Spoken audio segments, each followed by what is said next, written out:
বাজেটে তুলে দেয়া হচ্ছে ব্যক্তির করমুক্ত আয়ের সীমা, মূল্যস্ফীতি নিয়ন্ত্রণ, রাজস্ব আদায়ে জোর দিতে বললেন বিশেষজ্ঞরা। 4 দিনের জাপান সফর শেষে দেশে ফিরছেন প্রধান উপদেষ্টা। সই হয়েছে 6টি সমঝোতা স্মারক এবং ঋণ সহায়তা চুক্তি। যে কোনো মূল্যে ডিসেম্বরের নাগাদ নির্বাচন আদায় করাই এখন সব দলের মূল লক্ষ্য, মন্তব্য বিএনপি নেতা গয়েশ্বরচন্দ্র রায়। নিম্নচাপের প্রভাবে এখনও বিধ্বস্ত উপকূল, হাওরে পানি বাড়ছে, ভূমিধসের ঝুঁকিতেও পাহাড়ের বসতি ছাড়েনি বাসিন্দারা। কোরবানির ঈদ সামনে রেখে প্রস্তুত হচ্ছে রাজধানীর পশুর হাটগুলো। 2 সিটি কর্পোরেশনে এবার বসছে মোট 20টি হাট।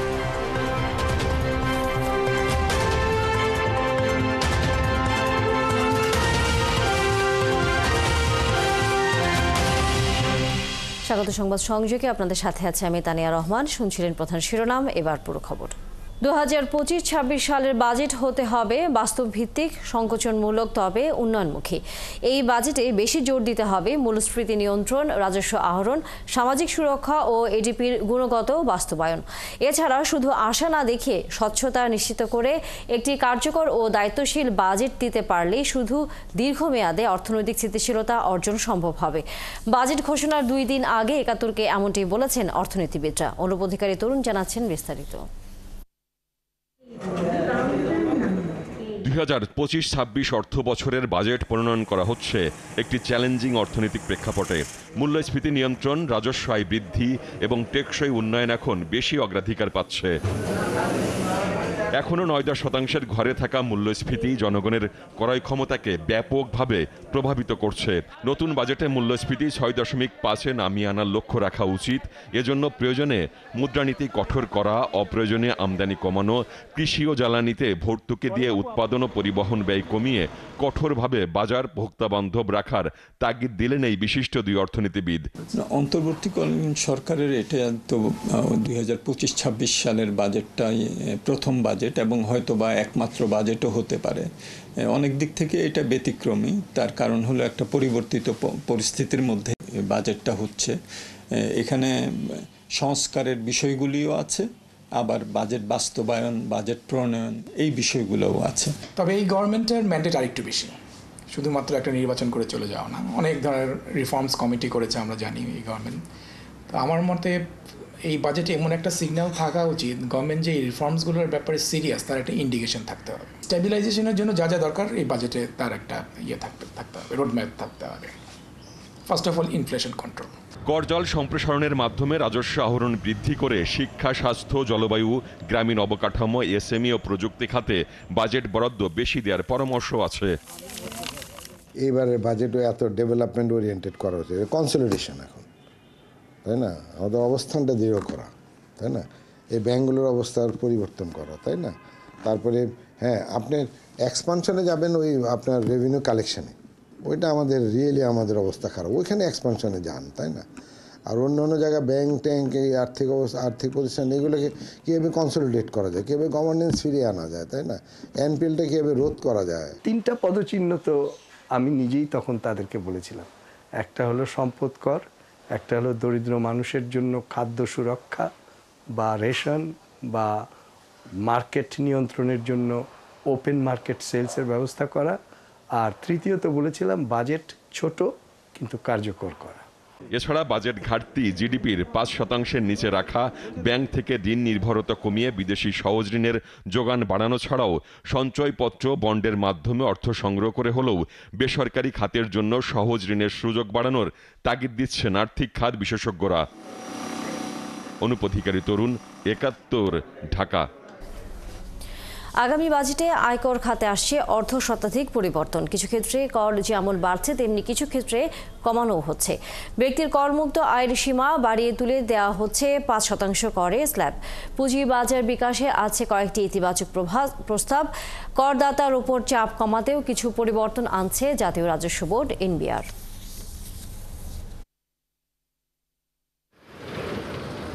ব্যবসা ও বিনিয়োগের জন্য ক্ষতিকর প্রাক বাজেট আলোচনায় কর আইনের এমন নানা বিষয়ে আপত্তি জানান বিশেষজ্ঞ খাত সংশ্লিষ্টরা। আপত্তি বিবেচনায় নিয়ে আসছে বাজেটে বেশ কিছু ইতিবাচক প্রস্তাব করবেন অর্থ উপদেষ্টা সালেহুদ্দিন আহমেদ। পাশাপাশি কর আদায় বাড়াতেও থাকছে কিছু প্রস্তাব। ব্যক্তির করমুক্ত আয়ের সীমা 25,000 টাকা বাড়িয়ে 3,75,000 টাকা করা হচ্ছে। আর জুলাই যোদ্ধার করমুক্ত আয় সীমা হচ্ছে 5.25 লাখ টাকা। ব্যক্তির কর নির্ধারণেও আসছে পরিবর্তন। করের 5% স্ল্যাব বাতিল হচ্ছে। ফলে কর হবে আয়ের 10 থেকে 30%। অঞ্চলভেদে ন্যূনতম করের বিধানও বাতিল হচ্ছে। সারা দেশে সবার ন্যূনতম আয় কর 5,000 টাকা। আর নতুন করদাতাকে উৎসাহ দিতে ন্যূনতম কর 1,000 টাকা করা হচ্ছে। শেয়ার বাজার সংক্রান্ত বেশ কিছু প্রস্তাব থাকছে বাজেটে। বড় সুবিধা পাচ্ছে মার্চেন্ট ব্যাংক। এ ধরনের কোম্পানির কর 37.5 থেকে কমিয়ে 27.5% করা হচ্ছে। তালিকাভুক্ত কোম্পানির কর্পোরেট কর 22.5%ই থাকছে। তবে কঠোর শর্ত শিথিল হচ্ছে। এ সুবিধা পেতে শুধু আয় হতে হবে ব্যাংকের মাধ্যমে। এছাড়া ব্রোকারেজ হাউসের উৎসে কর কমিয়ে 0.03% করা হচ্ছে। কোম্পানি ও করদাতাদের দাবি মেনে নিয়ে অতিরিক্ত কর পরের বছরগুলোতে সমন্বয় করার সুযোগ দেওয়া হচ্ছে। কৃষি আয় 5 লাখের বেশি হলে কর হবে। বেসরকারি চাকরিজীবীর করমুক্ত ব্যয় 50,000 টাকা বাড়ছে। দ্বিগুণ হচ্ছে পারকুইজিট সীমা। বাবা মা স্বামী স্ত্রীর পাশাপাশি আপন ভাই বোনের মধ্যে দানও করমুক্ত হচ্ছে। কিছু ক্ষেত্রে কমানো হচ্ছে উৎসে কর হার। ঠিকাদারের উৎসে কর 2% কমিয়ে 5% হচ্ছে। কৃষি পণ্য সরবরাহে উৎসে কর অর্ধেক হচ্ছে। জমি বিক্রিতে ক্যাপিটাল গেইন ট্যাক্স 5% কমিয়ে 13 করা হচ্ছে। তবে 152টি পণ্য আমদানিতে 2% অগ্রিম আয় কর আরোপ করা হচ্ছে। ইন্টারনেট সেবার উৎসে কর কমিয়ে 5%, সিগারেট কোম্পানির উৎসে কর বাড়িয়ে 5% করা হচ্ছে। এছাড়া মোবাইল অপারেটরের টার্নওভার কর কমিয়ে 1.5% করা হচ্ছে। রিসাইকেল শিল্প, গ্যাস বিতরণ, তেল পরিশোধনাগার, বিদ্যুৎ কেনায় উৎসে কর কমানো হচ্ছে। মৎস্য পোল্ট্রি খাতের কর অব্যাহতি বাতিল করা হচ্ছে। তবে প্রান্তিক খামারিদের উৎসাহ দিতে এ খাতের 5 লাখ টাকা পর্যন্ত আয় করমুক্ত থাকছে। সরকারি কিছু প্রতিষ্ঠানকে রিটার্ন দেওয়ার বাধ্যবাধকতা থেকে অব্যাহতি দেওয়া হচ্ছে। উৎসে করের রিটার্ন প্রতি মাসের পরিবর্তে 3 মাস পর পর দিতে হবে। এছাড়া ক্রেডিট কার্ড পাওয়া সহ 12 সেবা পেতে রিটার্ন জমার প্রমাণ দেখানোর শর্ত শিথিল করা হচ্ছে। কর নিবন্ধন থাকলেই মিলবে সেবা। রুহুল আমিন, 71, ঢাকা। 4 দিনের সফর শেষে জাপান থেকে দেশে ফিরছেন প্রধান উপদেষ্টা অধ্যাপক ডক্টর মোহাম্মদ ইউনূস। সেখানকার স্থানীয় সময় শনিবার বেলা 11:20 তিনি ঢাকার উদ্দেশ্যে জাপান ছাড়েন। এই সফরে দেশটির প্রধানমন্ত্রীর সাথে বৈঠক করেন তিনি। এই বৈঠকে দুই দেশের মধ্যে ঋণ সহায়তা চুক্তি হয়। এছাড়া জাপানের সাথে আরও 6টি সমঝোতা স্মারক সই হয়। আর বাজেট সহায়তা ও রেলপথের জন্য বাংলাদেশকে $100 কোটি ঋণ ও অনুদান দেবে জাপান।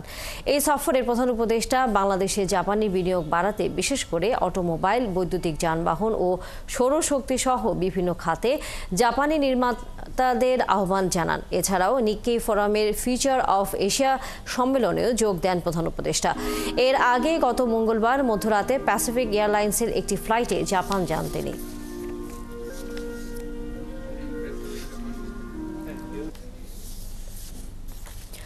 আজ থেকে পোশাক কারখানাগুলোতে গ্যাস সংকট থাকবে না বলে জানিয়েছেন বিদ্যুৎ, জ্বালানি ও খনিজ মন্ত্রণালয়ের উপদেষ্টা মোহাম্মদ ফয়জুল কবির খান।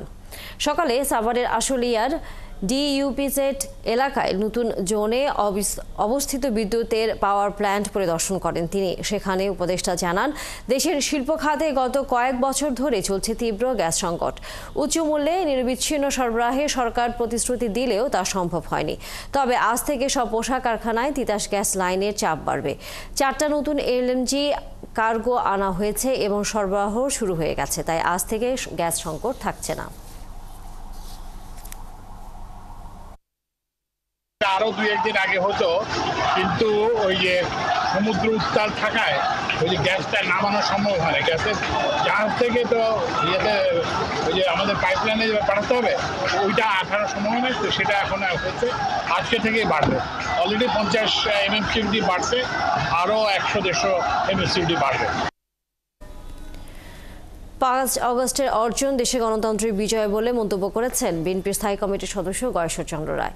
শহীদ প্রেসিডেন্ট জিয়াউর রহমানের 44তম শাহাদাত বার্ষিকীতে জাতীয় শিল্পকলা একাডেমির চিত্রশালায় এক প্রদর্শনীর উদ্বোধন শেষে তিনি আরও বলেন, বিশ্ববরেণ্য এক ব্যক্তিকে সর্বসম্মতভাবে ক্ষমতায় বসালেও এখন তিনি নির্বাচন দিতে কার্পণ্য করছেন।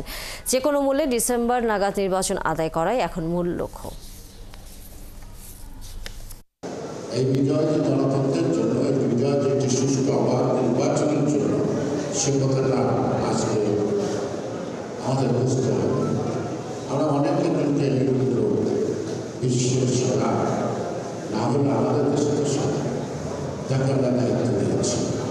দায়িত্ব দেওয়ার পর জাপানের সাথে যে কথা বলছেন আমার মনে হয় সে আপনাদের আর আমি মানুষ চিনতে করেছি সেটা একদম কথা বলতে আমার প্রতিটি শেষ সিদ্ধান্তে তাকে দেওয়া সেটা আমি খুব আশঙ্কিত আতঙ্কিত। বাংলাদেশ জামায়াতে ইসলামী নিবন্ধন অবৈধ ঘোষণা করে হাইকোর্টের রায়ের বিরুদ্ধে করা আপিলের রায়ের জন্য রবিবার দিন ঠিক করেছে আদালত। রবিবার বিচারপতি সৈয়দ রেফাত আহমেদের নেতৃত্বে 4 বিচারপতির আপিল বেঞ্চে 1 নম্বরে রয়েছে জামায়াতের নিবন্ধনে আপিলের রায়। এর আগে 14 মে চতুর্থ দিনের শুনানি শেষে রায়ের জন্য 1 জুন দিন ধার্য করা হয়। আদালতে আবেদনের পক্ষে শুনানি করেন সিনিয়র আইনজীবী এহসান সিদ্দিক এবং আইনজীবী মোহাম্মদ শিশির মনির। নির্বাচন কমিশনের পক্ষে শুনানি করেন আইনজীবী তহিদুল ইসলাম।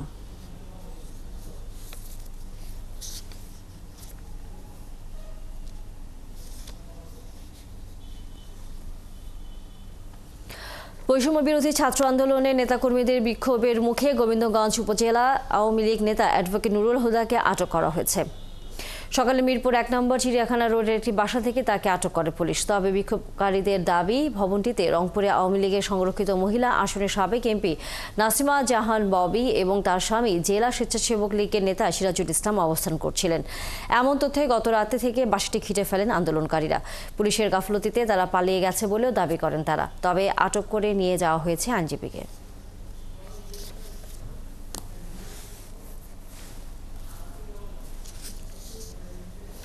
নিম্নচাপ কেটে যাবার পর দেশের বিভিন্ন জেলাতে ক্ষয়ক্ষতির ছাপ ফুটে উঠেছে। উপকূলবর্তী এলাকার দুর্বল বেড়িবাঁধে ভাঙন দেখা দিয়েছে। ভেসে গেছে মাছের ঘের। 7 জেলায় 50,000-এর বেশি ঘরবাড়ি ক্ষতিগ্রস্ত হয়েছে। সহকর্মীদের তথ্যছবিতে বিস্তারিত। ভোলার লালমোহন ও তজমুদ্দিনের 2টি বেড়িবাঁধ ভেঙে গেছে। নিম্নচাপের প্রভাব কেটে গেলেও অস্বাভাবিক জোয়ারের পানির চাপ ও ঝোড়ো বাতাসে জেলার দুর্গম চরাঞ্চলের প্রায় 5,200 ঘরবাড়ি ক্ষতিগ্রস্ত হয়েছে। ঝোড়ো বাতাসে ইলিশা লঞ্চঘাটের 3টি সহ 5টি পন্টুন বিধ্বস্ত হয়েছে। জেলার চরফ্যাশন, মনপুরা ও তজমুদ্দিন উপজেলার ঘরবাড়ি বেশি ক্ষতিগ্রস্ত হয়েছে। অপরদিকে পানির তোড়ে ভেসে গেছে 1000-এর বেশি গবাদি পশু ও পুকুরের মাছ। পানি পরে ঘরের ভিতরে 8 ঘমান মাজা হমান হয়েছে, এবারে ঘর ফরিয়া গেছে, এবারে গরু বাছুর লিয়ে বহুত অশান্তি, গরু বাছুর আড়াইয়া গেছে। ঘর ফরছে, রশি ঘর ফরিয়া গেছে, এর পরে দোয়ারে মানে লইয়া গেছে, কিছু কিছু মানে ঘুরিওয়ালা পাইছে আর কিছু হয় নাই। ঘর নাই, দুয়ার নাই, সব রশি ঘরটা সব পড়িয়া গেছে। জেলা প্রশাসক জানান, প্রশাসনের পক্ষ থেকে ক্ষতিগ্রস্তদের তালিকা করা হচ্ছে। আমাদের এখানে প্রায় 5200 বাড়িঘর আংশিক বা সম্পূর্ণ ক্ষতিগ্রস্ত হয়েছে। 108টি ঘর বাড়ি পুরোপুরি ক্ষতিগ্রস্ত হয়েছে। আমাদের এখানের পরিসংখ্যান মতে, আমাদের সার্ভে মতে আমরা দেখতে পেয়েছি। এছাড়া আমাদের অনেক গবাদি পশু, 3টি গরুও মারা গেছে মনপুরা উপজেলায়। এছাড়া আমাদের অনেক ভেড়া, ছাগল, হাঁস, মুরগি অনেক ক্ষতিগ্রস্ত হয়েছে। সাগরের চাপের প্রভাবে টানা 3 দিনের বৃষ্টি ও জোয়ারের পানিতে বরগুনায় পায়রা, বলেশ্বর ও বিষখালী নদীর পানি বেড়েছে। সকাল থেকে অনেক বৃষ্টির জন্য বিক্রি করতে পারতেছি না, সবকিছু বন্ধ। বর্তমানে অনেক অসম্ভব প্রচুর পরিমাণে বৃষ্টি হচ্ছে। বর্তমানে চলাফেরা করা খুব দুর্ভোগ, যাওয়া যায় না। বর্তমানে খুব সকাল থেকে নামছি তো রাত থেকে মুসুলধারে। হবিগঞ্জ সদর উপজেলার পূর্ব ভাদুই এলাকায় খোয়াই নদীর বাঁধে ধস দেখা দিয়েছে। বন্যার পূর্বাভাসের এই সময়ে বাঁধে ধস নামায় চরম আতঙ্কে পড়েছেন বাসিন্দারা। পানি ভাঙতে ভাঙতে ভাঙতে আমরা গ্রামে বিতাইছে। এইখানে 8 থেকে 10টি গ্রাম মানে খুব রিস্কের মধ্যে থাকি।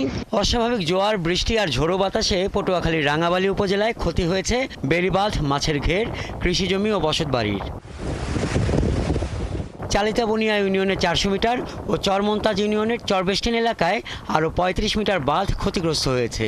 চরান্ডা এলাকায়ও বাঁধের অনেক ক্ষয়ক্ষতি হয়েছে। আমরা এখন থাকার মতো আমার কোনো জায়গায় নেই। এখন কি করার আছে বাঁচার, কারণ আমরা ভিড়া ফেরা চলে যেতেছি। আমরা এই যে ভেরিবেট না দেওয়ার কারণে আমরা অনেক ফ্যামিলিগুলো প্রতিটা বছর হলে আমরা ভাইসে যাই।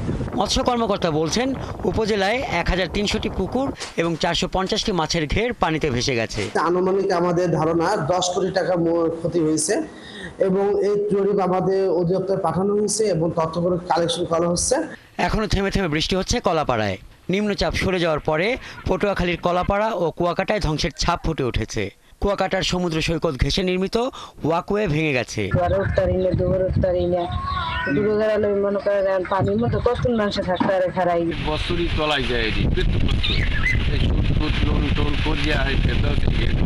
সুন্দরবনের কাছে বাগেরহাটের শরণখোলায় খুরিয়াখালী বগিভারানি খালের পাশের রিং বাঁধের 2 স্থানের প্রায় 100 ফুট ভেঙে গেছে। ভাঙা বাঁধ থেকে পানি ঢুকছে লোকালয়ে। প্রত্যেক বাড়ি ঘরে পানি উঠানে চলাই গেছে, ঘেরের মাছ সব পুকুরের সব মাছ বের হয়ে গেছে, পুকুর লিস সব তলাইয়া মাছ পোনা সব নদীতে বের হয়ে গেছে। বেরিয়ে ছুট দিয়ে আমাকে আশ মুসা বাড়িতে সব বুড়িয়ে গেছে। সুন্দরবন লাগোয়া বাগেরহাটের আরেক উপজেলা মোংলায় সবচেয়ে ক্ষতিগ্রস্ত হয়েছে ক্ষুদ্র মৎস্যজীবীরা। ভেসে গেছে তাদের চিংড়ি ঘের। হাসান আহমেদ, ৭১। ভারী বৃষ্টিতে চট্টগ্রাম, রাঙামাটি, বান্দরবন, খাগড়াছড়ি এবং কক্সবাজারে পাহাড় ধসের শঙ্কা দেখা দিয়েছে। ঝুঁকিপূর্ণ এলাকা থেকে বাসিন্দাদের নিরাপদ আশ্রয়ে যেতে মাইকিং করছে প্রশাসন, কিন্তু বেশিরভাগ এলাকায় এই নির্দেশ মানছেন না বাসিন্দারা। সহকর্মীদের তথ্যছবিতে বিস্তারিত। পাহাড় ধস হওয়ার আশঙ্কা রয়েছে। ভারী বৃষ্টিপাত অব্যাহত থাকলে নিরাপদ স্থানে সরে যেতে অনুরোধ করা হচ্ছে। টানা বৈরী আবহাওয়ার প্রভাবে পাহাড় ধসের ঝুঁকিতে আছে পার্বত্য জেলা খাগড়াছড়ি। সদর উপজেলা প্রশাসন জানায়, পাহাড় ধসের আশঙ্কায় জেলা সদরের 4টি আশ্রয় কেন্দ্র খোলা হয়েছে। আশ্রয় কেন্দ্র হচ্ছে গিয়ে, আমি আবার বলতেছি, শিশু বেসরকারি প্রাথমিক বিদ্যালয়। এখানে আপনাদের জন্য সকল ধরনের সুযোগ সুবিধার ব্যবস্থা রাখা হয়েছে। ভয় কিসের? পাহাড়ের দেশে থাকি আর ভয় করে লাভ হবে কি? আমাদের বাড়ি ঘরে এখানে। বৃষ্টি বাড়ায় রাঙামাটি জেলা শহর সহ 10 উপজেলার বিভিন্ন এলাকায় দেখা দিয়েছে পাহাড় ধসে প্রাণহানির শঙ্কা। ঝুঁকিপূর্ণ এলাকায় বাসিন্দাদের নিরাপদ আশ্রয় নেওয়ার অনুরোধ জানিয়েছে প্রশাসন। আমরা আজকেও চেষ্টা করব বিভিন্ন এলাকা থেকে জনগণকে সরকারের নির্ধারিত অর্থাৎ জেলা প্রশাসন কর্তৃক নির্ধারিত জায়গায় তাদেরকে নিয়ে আসার জন্য। বান্দরবানে টানা ভারী বর্ষণের কারণে উজান থেকে পানি নেমে আসায় বেড়েছে সাঙ্গু ও মাতামুহুরী নদীর পানি। এভাবে ভারী বর্ষণ অব্যাহত থাকলে নদীর তীরবর্তী এলাকায় বসবাসরত মানুষের ঘরবাড়ি পানিতে প্লাবিত হওয়ার আশঙ্কা করছেন স্থানীয়রা। অনেক বৃষ্টি, পাহাড় ধসের সম্ভাবনা রয়েছে। আমরা এখন কোথায় যাব আমরা নিজেও চিন্তা করতে পারতেছি না। পাহাড়ের নিচে আমাদের ঘর আছে, আমাদের থেকে সম্ভাবনা পাহাড় যখন তখন আমাদের ঘর ভেঙে চলে যাবে, তা আমরা অনেক আতঙ্কে আছি। পাহাড়ের নিচে ঝুঁকিতে বসবাস করা লোকজনকে নিরাপদ স্থানে সরে যেতে মাইকিং করা হয়েছে। অনিয়ন্ত্রিতভাবে এবং অপরিকল্পিতভাবে পাহাড় কেটে বিভিন্ন বসতি স্থাপন হচ্ছে, এতে তাদের পাহাড় ধসের ঝুঁকি প্রতিনিয়ত বৃদ্ধি পাচ্ছে। কক্সবাজার শহর, সদর, উখিয়া, টেকনাফ ও মহেশখালীর মানুষ বছরের পর বছর পাহাড়ের চূড়া ও পাদদেশে বসবাস করছে। দুর্ঘটনা ঘটলেও পাহাড় থেকে সরেনি প্রায় 1.5 লাখের বেশি পাহাড়ি মানুষ। এখানে ভাঙিচুরে একদম লুটপাট হয়ে যায়, ওই কারণে আর থাকতে পারতেছি না, বাচ্চা কাচ্চা নিয়ে বাইরে চলে যাইতে হয় আর কি। সে বই রাখতেছে কি আবার কি ভাঙবে আগের মতন নাকি ভাঙবে না, সেটাই এখন তৈরি আছে আর কি। কক্সবাজারে পাহাড় ধসে মানুষের মৃত্যু হলেও গেল কয়েক বছরে কত মানুষ মারা গেছে তার পরিসংখ্যান দিতে পারেনি প্রশাসন। শরীফ আজাদ প্রীতম, ৭১। আসন্ন ঈদুল আজহা উপলক্ষে বিশেষ ব্যবস্থায় ট্রেন পরিচালনা করছে বাংলাদেশ রেলওয়ে। এই যাত্রার আজ প্রথম দিন সকাল 6টা থেকে 9:30 পর্যন্ত ঢাকা থেকে দেশের বিভিন্ন গন্তব্যে 12টি আন্তনগর ট্রেন ছেড়ে গেছে। এর মধ্যে শুধুমাত্র রংপুর এক্সপ্রেস 20 মিনিট দেরিতে ঢাকা ছেড়ে যায়। কমলাপুরে আছেন সহকর্মী শাহিদুজ্জামান সাকিব। আমরা সর্বশেষ খবর জানতে যুক্ত হচ্ছি তার সাথে। সাকিব, এই মুহূর্তে কোনো ট্রেন ঈদ যাত্রার যেগুলো এবার ছাড়া হয়েছে সেটা চলাচলের কোনো সময়সূচি আছে কিনা, এবং একই সাথে এই ঈদ যাত্রা ট্রেনগুলোতে যাত্রীরা কোনো ধরনের অভিযোগ অথবা ব্যবস্থাপনা সন্তুষ্ট হয়েছেন সেরকম কোনো মন্তব্য তারা করেছেন কিনা?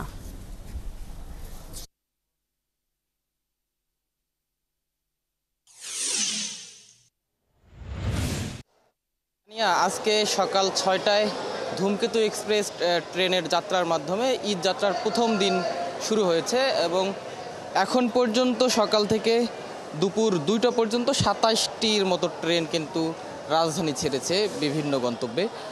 তবে এখন পর্যন্ত শুধুমাত্র যেমনটি আপনি বলছিলেন রংপুর এক্সপ্রেস সেই ট্রেনটি 20 মিনিট বিলম্ব করেছে। বাকি সবগুলো ট্রেনই কিন্তু নির্ধারিত সময়েই কমলাপুর রেলওয়ে স্টেশন থেকে ছেড়ে গেছে এবং যাত্রীদের ভোগান্তির কথা যদি বলি এখন পর্যন্ত সে অর্থে কোনো ভোগান্তির অভিযোগ আমরা পাইনি। আমরা যাত্রীদের সঙ্গে কথা বলেছি, তারা আসলে বেশ সন্তোষ প্রকাশই করেছেন এবং গত ঈদের মতো এবারও যেহেতু সবগুলো টিকিটই অনলাইনে দেওয়া হচ্ছে, কাজেই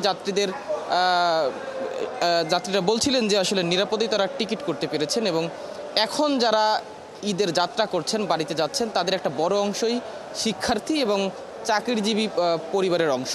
অর্থাৎ যারা চাকরি করেন সরকারি বেসরকারি বিভিন্ন প্রতিষ্ঠানে, তাদের এখনও ছুটি শুরু হয়নি। তবে তাদের পরিবারের যারা সদস্য রয়েছেন, ভোগান্তি এড়াতে কিন্তু তারা তাদের এই পরিবারের সদস্যদেরকে আগেভাগেই রাজধানী থেকে বাড়িতে পাঠিয়ে দিচ্ছেন, যেন নির্বিঘ্নে তারা আসলে বাড়িতে পৌঁছাতে পারেন। আর পাশাপাশি শিক্ষার্থী যারা রয়েছেন, যেহেতু অনেকগুলো শিক্ষা প্রতিষ্ঠানে ইতিমধ্যেই ছুটি শুরু হয়ে গেছে কিংবা পরীক্ষা শেষ হয়েছে, কাজে তারাও আসলে নির্বিঘ্নে ঈদ কাটানোর জন্য আগেভাগে আসলে রাজধানী ছেড়ে যাচ্ছেন।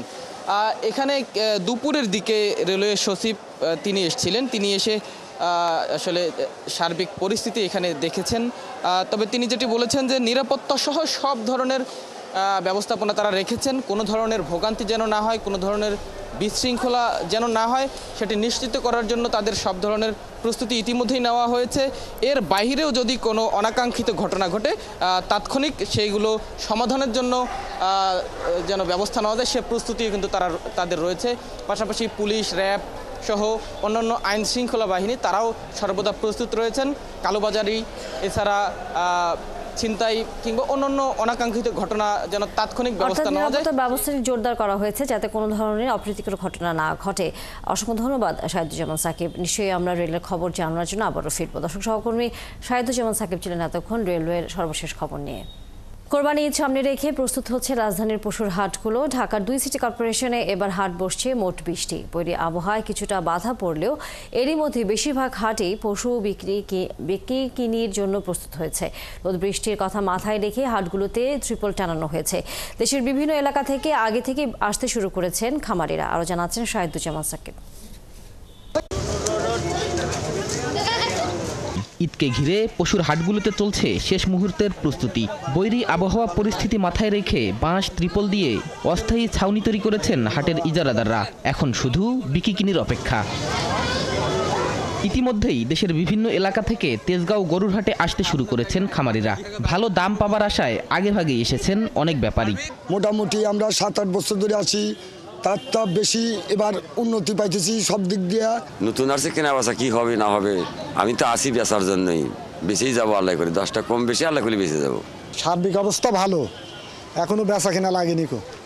আমি গরু চড়াইতে আসছি, গরু 15টা নিয়ে আসছি। ইজারাদাররা বলছেন বৈরী আবহাওয়া মাথায় রেখে হাটের প্রস্তুতি সারা হচ্ছে। পাশাপাশি খামারিদের সুযোগ সুবিধা ও নিরাপত্তার বিষয়টিও নিশ্চিত করা হয়েছে। আমরা ইতিমধ্যে পুলিশের ক্রাইম ডিসি, আমরা ট্রাফিক ডিসি, আমরা ইতিমধ্যে র্যাবের সিও, মানে যতগুলো আইন সংস্থা বাহিনী, এসবি, এনএসআই সব জায়গায় আমরা কথা বলেছি। আমরা ব্যাপারীদের জন্য পর্যাপ্ত বাথরুমের, টয়লেটের ব্যবস্থা করেছি, তাদের গোসলের ব্যবস্থা করেছি। আমরা এবার 25,000 গরুর একটা টার্গেট নিয়েছি। এলাকাবাসীর আপত্তি ও আদালতের নিষেধাজ্ঞার পর এবার আফতাবনগর ও মেরাদিয়ায় পশুর হাট বসছে না। তাই এবার তেজগাঁওয়ের এই হাটে ক্রেতা বিক্রেতার চাপ বাড়ার আশা দেখছেন ইজারাদার। আফতাবনগর, মেরাদিয়া, আগারগাঁও মানে আশপাশ এলাকায় কোনো গরুর হাট নাই, তাই আমাদের উপরে মানুষের চাহিদাটা আগের থেকে অনেক গুণ বৃদ্ধি পেয়েছে। সেই লক্ষ্যে আমরা তবে পশুর দাম এবার কেমন হবে সেটি এখনই আন্দাজ করা যাচ্ছে না। শাহিদুজ্জামান সাকিব, 71, ঢাকা। 7 জুন দেশে উদযাপিত হবে পবিত্র ঈদ উল আজহা। কোরবানির পশুর হাট বসতে শুরু করেছে রাজধানীর কয়েকটি স্পটে। উত্তরার দিয়াবাড়িতে বসেছে পশুর হাট। সেখানকার খবর নিয়ে যুক্ত হচ্ছেন সহকর্মী সুমন তানভীর। তানভীর, উত্তরার দিয়াবাড়িতে এই পশুর হাটের সর্বশেষ খবরাখবর জানাবেন এবং এর মধ্যে বেচা বিক্রি শুরু হয়েছে কিনা?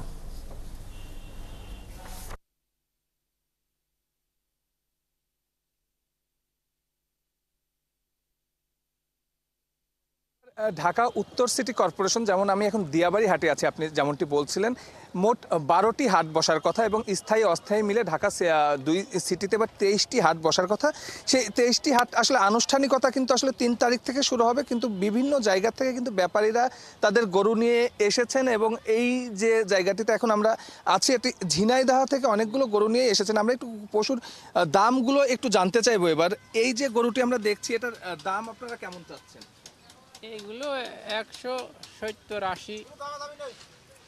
একটু পশুটি একটু দেখাবেন। এই গরুটির দাম আসলে জানছিলেন যে 1,70,80,000 টাকা চাচ্ছেন। একটু সামনে আর একটু ছোট গরু আমরা দেখছি। এই গরুটির দাম কেমন চাচ্ছেন আপনি? 40-150। 1,40,000 থেকে 1.5 লাখ টাকা আসলে চাওয়া হচ্ছে এই গরুটির দাম। আমরা একটু জানতে চাইবো আপনারা কতগুলো গরু নিয়ে এসেছেন এবং সর্বনিম্ন দাম কেমন আসলে? আমরা মোট নিয়ে আইছি 15টি গরু। এখানে সর্বনিম্ন দাম কত আর সর্বোচ্চ কত আপনাদের দাম? সর্বনিম্ন দাম 3 লক্ষ পর্যন্ত আছে। আপনি শুনছিলেন, আমরাও পশুরহাটের আরও যারা ব্যাপারীরা এসেছেন তাদের গরু দেখছি এবং শুনছি। 1,20,30,000 টাকার নিচে আসলে এবার কোরবানির ঈদে কিন্তু আসলে কোনো গরু আমরা দেখছি না। এবং যারা এসেছেন তারা যেহেতু একদম, আমি বলছিলাম যে আজকে 31 তারিখ, এখনও 2-3 দিন বাকি আছে, সেই অর্থে কিন্তু আসলে ক্রেতা সমাগম নেই। এখন আপাতত তারা তাদের ব্যবস্থাপনা এবং তাদের আসলে এখানে সংস্থাপন সব কিছু নিয়েই আসলে ব্যস্ত আছে। তবে একটি বিষয় আসলে উল্লেখ করতে হয়, গতবারের তুলনায় এবার কিন্তু আসলে কোরবানির পশুর হাটগুলোর ব্যবস্থাপনা কিন্তু খুবই নাজুক পরিস্থিতির মধ্যে আছে। আমরা উত্তর সিটি, দক্ষিণ সিটি, 2 সিটি কর্পোরেশনের আসলে যারা দায়িত্বরত আছে তাদের সঙ্গে কথা বলেছিলাম। তারা আসলে যেটি বলছেন, আপনি জানেন যে দক্ষিণ সিটি কর্পোরেশনে ইশরাককে মেয়র দেওয়ার বিষয় নিয়ে যে আন্দোলন চলছে, সেই আন্দোলনের কারণে তারা আসলে কাজ করতে পারেনি। উত্তর সিটি কর্পোরেশনকেও আসলে অবরুদ্ধ করে রাখা হয়েছিল, সেই কারণে তারাও কাজ করতে পারেনি। আমরা এখন যে হাটটিতে আছি সেই হাটের ইজারা কিন্তু এখন পর্যন্ত সম্পূর্ণ হয়নি, অর্থাৎ এই হাটের ইজারাদার কে হবে সেটিকেও সিটি কর্পোরেশন এখন পর্যন্ত নিশ্চিত করতে পারেনি, যার কারণে কিন্তু তার ভুক্তভোগী হতে হচ্ছে যেসব ব্যাপারীরা দূর দূরান্ত থেকে আসছেন। আপনি জানেন যে বৃষ্টি হচ্ছে ঢাকাতে সহ সারা বাংলাদেশে, সেই বৃষ্টির ভেতরে কিন্তু শুধু বাসগুলো দেখছেন, বাসগুলো আসলে টানানো আছে, কিন্তু সেই অর্থে সামিয়ানা নেই, এখানকার ব্যবস্থাপনায় কোনো মানুষজন নেই। সো তারা নিজেরা নিজেদের মতো করে আসলে ব্যবস্থাপনা করছেন এবং 2-1টি পশু যে আসলে এখানে বিক্রি হচ্ছে তার কিন্তু কোনো হাসিলও আদায় করা হচ্ছে না। অর্থাৎ এই সমস্যা আসলে কবে সমাধান হবে, শুধু এই হাট নয়, এই হাট সহ উত্তর সিটির আরও বেশ কয়েকটি হাটেরও কিন্তু একই অবস্থা, দক্ষিণ সিটিরও একই অবস্থা। সেই জায়গা থেকে কিন্তু খুব বেশি ক্ষোভ ঝেড়েছেন। ধন্যবাদ সুমন তানভীর, আপনার মাধ্যমে আমরা পশুর হাটের খবর জানছিলাম। দর্শক সহকর্মী সুমন তানভীর ছিলেন আমাদের সাথে এতক্ষণ। ঢাকা টাঙ্গাইল যমুনা সেতু মহাসড়কের মির্জাপুরে এক প্রবাসীর মাইক্রোবাসে যাত্রীদের অস্ত্রের মুখে জিম্মি করে ডাকাতি হয়েছে। ডাকাতের গুলিতে জখম হয়েছে পুলিশের টহল টিমের এক সদস্য তুহিন নামের এক ব্যক্তি। মাইক্রোবাসের যাত্রী সুমাইয়া আক্তার জানান, শুক্রবার রাতে তারা তাদের জর্ডান প্রবাসী স্বজনকে নিয়ে বাড়ি ফিরছিলেন। এয়ারপোর্ট থেকে বের হয়ে তারা বগুড়ার সারিয়াকান্দি যাওয়ার জন্য টঙ্গী থেকে তারা একটি মাইক্রোবাস ভাড়া করেন। মাইক্রোবাস নিয়ে রাত 3টার দিকে তারা মহাসড়কের পুষ্টকুমারী চরপাড়া এলাকায় আসবার পর আরেকটি মাইক্রোবাসের প্রতিরোধের মুখে পড়ে। এই মাইক্রোবাস থেকে 7-8 জনের একটি ডাকাত দল অস্ত্রের মুখে তাদের জিম্মি করে সবার ফোন, নগদ টাকা এবং মালামাল লুটে নেয়। ওই সময় হাইওয়ে পুলিশের টহল ঘটনাস্থলে পৌঁছে ডাকাতদের ধাওয়া করে। ডাকাতরা পুলিশকে লক্ষ্য করে গুলি চালায়। এ সময় গুলিবিদ্ধ হয়ে হাইওয়ে থানার রেকার চালক তুহিন মিয়া। এই সুযোগে ডাকাত সদস্যরা পালিয়ে যায়। মাইক্রোবাসে 6 জন থেকে 7 জন যাত্রী ছিলেন।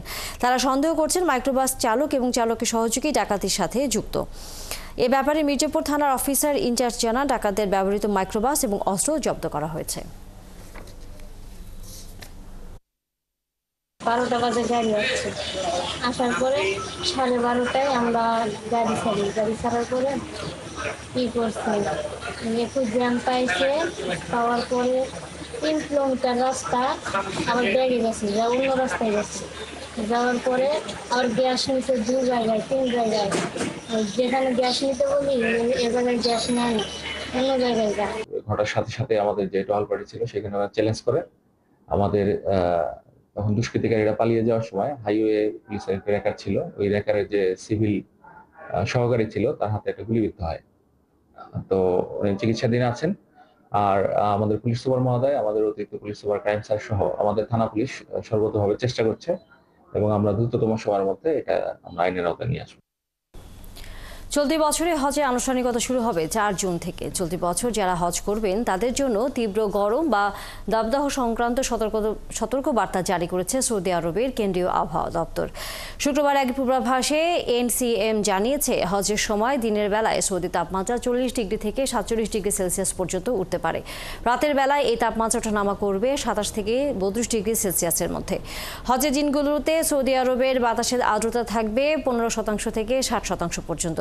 দিনের বেলায় প্রচণ্ড এই তাপমাত্রার সাথে যুক্ত হতে পারে বালুঝড়।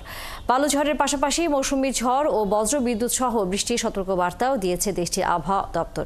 এই পরিস্থিতিতে হজের দিনগুলোতে যাত্রীদের জন্য প্রতিদিন 10 লাখ টন পানি সরবরাহ করার ঘোষণা দিয়েছে সৌদির জাতীয় পানি পরিষেবা দপ্তর।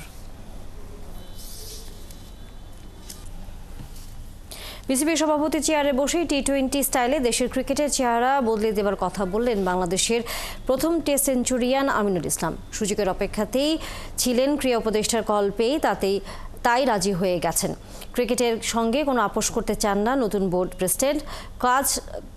কাজ করতে এসেছেন, জানান বাস্তবায়ন করতে চান বেশ কিছু পরিকল্পনা। নাহিয়ান বিন জসিমের রিপোর্ট।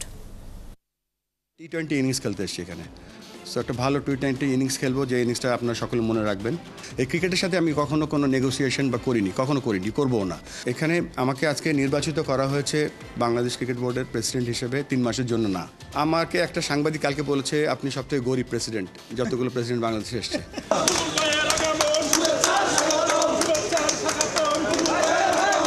বৃষ্টিস্নাত দিনে আকাশের কালো মেঘ যখন কেটে গেছে, ঘড়িতে তখন ঠিক 5টা বাজে। আমিনুল ইসলাম শেষ বিকেলে নতুন আলো হয়ে আসলেন বিসিবিতে, অন্ধকারে হারিয়ে যাওয়া বাংলাদেশের ক্রিকেটকে পথ দেখাতে।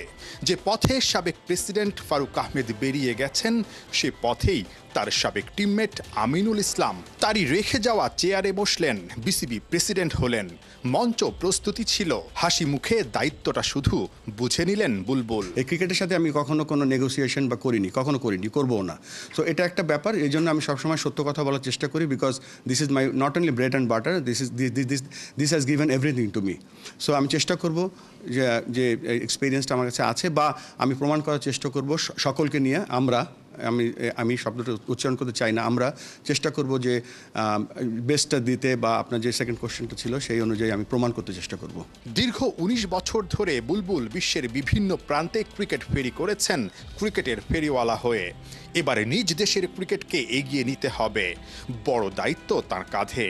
বুলবুল কত দিনে কি পরিকল্পনায় চান এগিয়ে যেতে?